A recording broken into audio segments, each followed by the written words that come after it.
Hello YouTube, I'm Pilot Stud and welcome back to another video. Today I'm talking about something which many of you will be looking into over the next few hours. Of course, Microsoft Flight Simulator has got a new update, that being Sim Update 6. I'll be talking about my experiences so far. Bear in mind it's only been out for a few hours, so I haven't had all that time to look into it completely, but I've got a good feeling for this update. I've already been looking into your guys' thoughts on it on both Twitter and YouTube and Discord, so I get the general feeling. We'll be going through the release notes and everything in between, so if you like this kind of content, be sure to like, comment and subscribe. It really does help me out, but now without further delay, let's get right into it.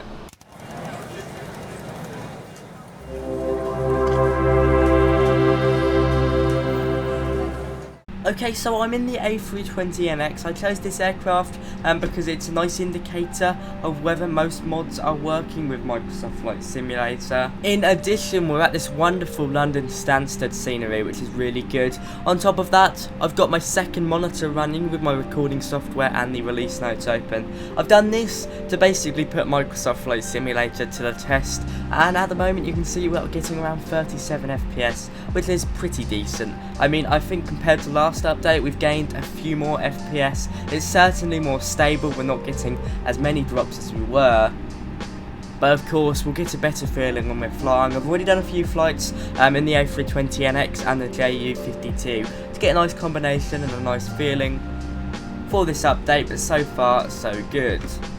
Taking off now, you can see FPS remains pretty decent, just over 30 FPS. I have actually raised my settings from Sim Update 5. I've gone full high now with some edging into Ultra. I think I put clouds on Ultra.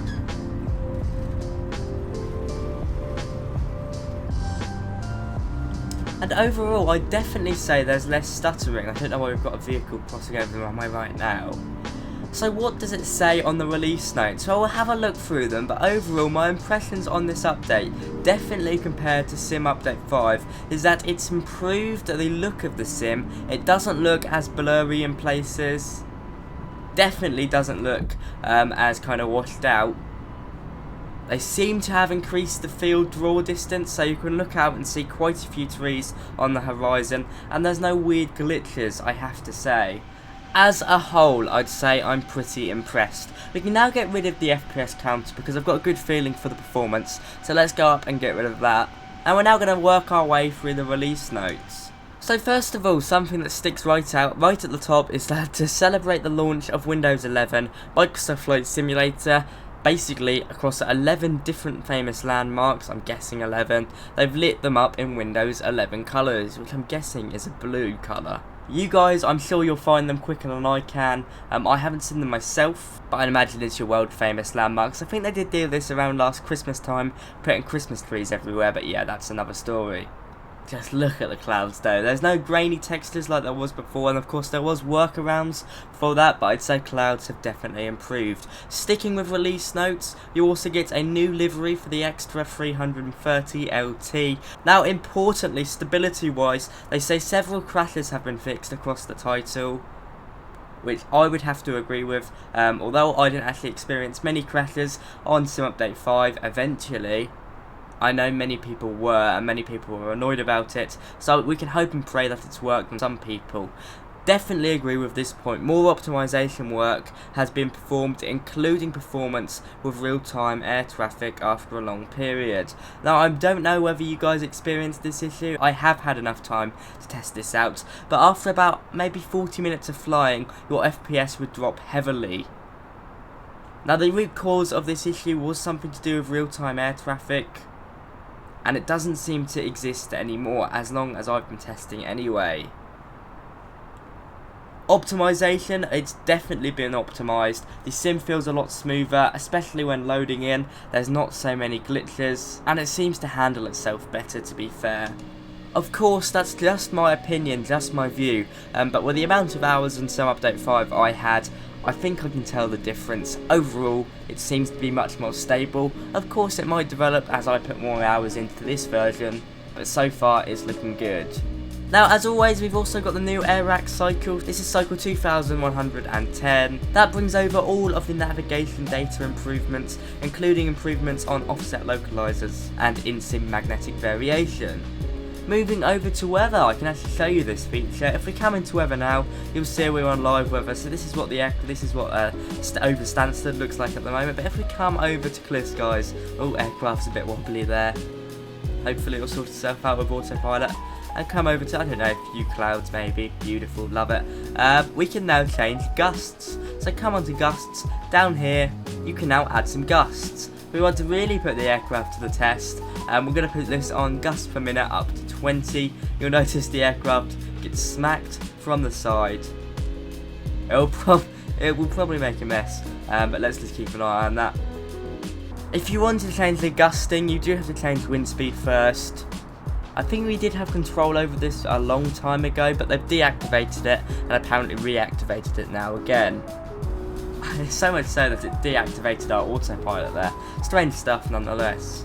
So, weather has been improved as well as stability, and I have to say the sim feels a lot more stable just going off what I've seen so far in modded and default aircraft. If you're a VR user, and I know many of you out there now are, you will see many improvements with VR. Sadly, I cannot show you them because of course I don't have a VR headset anymore, but I'll go through them anyway. So they fixed the aliased menus and in-game panels, fixed some lighting issues there, fixed the dock cursor messing around basically, as well as improving general stability. Of course, I'll wait for some of you guys on your responses in terms of VR, so put them down in the comments. So there's your overall sim improvements. We've also got plenty of aircraft improvements. Let's go through some of them now. So generally they fixed the bug that prevented live/AI aircraft lights from showing. I don't know if you've ever spotted any AI air traffic out here today, but I know in Sim Update 5 there's plenty of times where I looked at an AI aircraft and there was no lights on it. I've just gone and turned up AI air traffic to 100 and put nameplates on so I can show you what I mean, and hopefully some will come along and spawn. While going off that, also the altimeter reading should now properly coincide with the atmospheric ambient pressure. Of course, it's a bit more scientific, and I'm sure a fix that most people won't be too concerned about, but for those of you that like to fly realistically, that will make a difference, I'm sure. There's also been plenty of atmospheric changes involving pressure as well. There's been plenty of flight model improvements, of which I'm going to put on the screen now, because I won't have enough time to go through them all. But by the looks of it, this update really is a bug fix update. For all of you 747 lovers, and who frankly isn't, there's a bunch of bug fixes with this aircraft. Same can be said about the 787 and A320 for that matter. These includes minor fixes in the way that the ILS frequencies are displayed in the Boeing FMC, both with the 787 and 747, and a big upgrade on flap behaviour.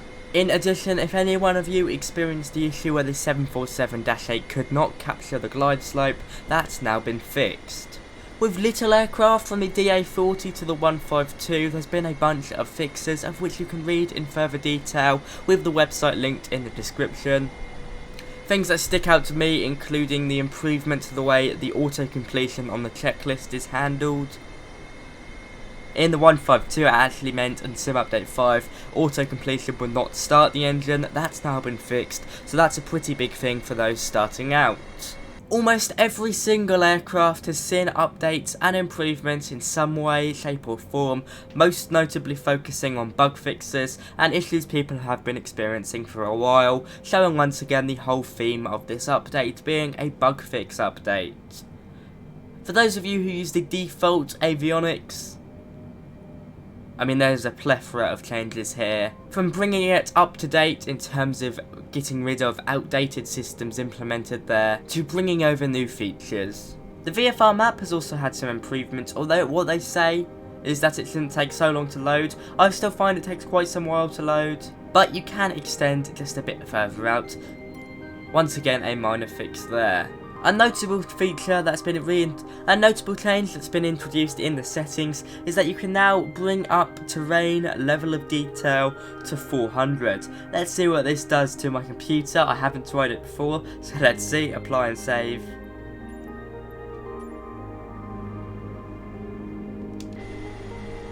Got to be honest, it does make a big difference. The ground seems a lot more crisper, but it does have a big impact on my FPS, as you can see. Yeah, it makes my sim quite laggy, so to be honest, I'll probably be able to lower it down to 200 and be happy with that. But hey, if you've got a big computer, a big beefy computer, it can be done. They fixed a lot of world issues, including getting rid of many floating lights and floating bits of scenery, both at airports and in towns and cities around the world. Now what sticks out to me finally is the Peripherals Updates. They've added Thrustmaster TCA Boeing support and Turtle Beach Velocity 1 flight support. These are 2 new bits of hardware that are coming along pretty soon, but they haven't been released yet. This means that they're in the last stages of testing, and I'm not too sure if Asobo meant to put it on here yet, because of course they haven't been released yet. But hopefully this means they'll be coming around quite quickly. For those of you using older equipment like the CH throttle quadrant, you've now got improved mapping. But I would say for me personally, going off my Honeycomb aeronautical yoke, I did have to go through and remap my light switches. They didn't seem to be working. I don't know whether this was an issue with me or an issue with the new update. But there we go guys, it's been a big bug fix update. I know it hasn't been the most exciting update ever, but I have to say the sim does look beautiful once again, and I'm very happy with performance. For those of you with beefy computers, you've now got the capability to raise your settings even higher than before to better results, I hope. And of course, all the global updates and aircraft fixes will be appreciated by many. From me today, that is all. Thank you so much for watching. I hope I've demystified it a bit. I hope you've learned something. But anyway, from me today, that is all. I'll see you around. Thank you so much for watching. Last thing I want to say is a big thank you to my channel members. They get a shout out on the screen now. Thank you to Fanny Leibenberg, Captain Matt Russell, Ethan Bubeck, Hello, Simon Schmidt, Jesse Wiseman, and Owen K. You guys really do help me out. If you want to become a channel member to support more videos like this, consider clicking that blue join button. On top of that, I'd like to draw your attention to a charity fundraiser I'm doing, raising money for 2 awesome charities. We're getting close to our goal of £1,018. We're at £640 at the moment, raising money for SAFA, an armed forces charity here in the UK, and St Nicholas Hospice, a local charity that's very close to my heart. I'll be finishing it off with a skydive, my first skydive. Anyway, from me today, that is all. I'll see you around. Bye bye.